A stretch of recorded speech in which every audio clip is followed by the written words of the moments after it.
நடத்திட்டு நீங்க எப்படி நல்லா வாழ்ந்துருவீங்க? கணக்கு தீர்க்கிற கர்த்தர்னு ஒருத்தர் இருக்கிறாரு. அதை நம்ம மறந்து போறோம். நியாய தீர்ப்புன்னு ஒன்று இருக்குதே. கொஞ்சம் யோசிச்சு பாருங்க. இன்னைக்கு நிறைய பேர் என்ன சொல்றாங்க, வயசான காலத்தில் அம்மாவை வச்சுக்க முடியாதுங்க, அவங்க டென்ஷன், அவங்க கூட இருந்தாங்கன்னா ரொம்ப எங்களை டென்ஷன் படுத்துறாங்க. நீங்க குழந்தைகளா இருந்து பெரியவராக வரைக்கும் நாம பண்ண அத்தனை டென்ஷனையும் பொறுத்துக்கிட்டு தான் அவங்க நம்மளை வளர்த்தாங்க. நைட்டு 12 மணிக்கு நமக்கு பசி வரும், அழுவோம் குழந்தையா இருக்கும் போது. அவங்க அதெல்லாம் செஞ்சுட்டு தான் நம்மளை காப்பாத்துறாங்க. இன்னைக்கு நம்ம இவ்வளவு பேசுறோம், பெற்றோர் டென்ஷனா தெரியுறாங்க நமக்கு.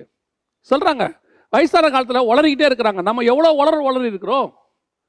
நம்மள அவங்க முதல் 20 வருஷம் பார்த்துருக்குறாங்க, அவங்களுடைய கடைசி 20 வருஷத்தை பார்க்கறதுக்கு தான் கர்த்தர் நம்மளை கொடுத்துருக்கிறார். இது ஒரு லைஃப் சைக்கிள். இன்னைக்கு நீ விதைக்கிறது தான் ஒரு காலத்தில் அறுப்பீங்க. அன்பு ரொம்ப முக்கியம்.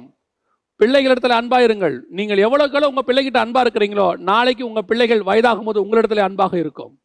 இன்னைக்கு உன் பிள்ளைகிட்ட நீ அன்பா இல்லை, நாளைக்கு உன் பிள்ளை உங்ககிட்ட அன்பா இருக்காது. உங்க பெற்றோரை கவனிங்க. வசனம்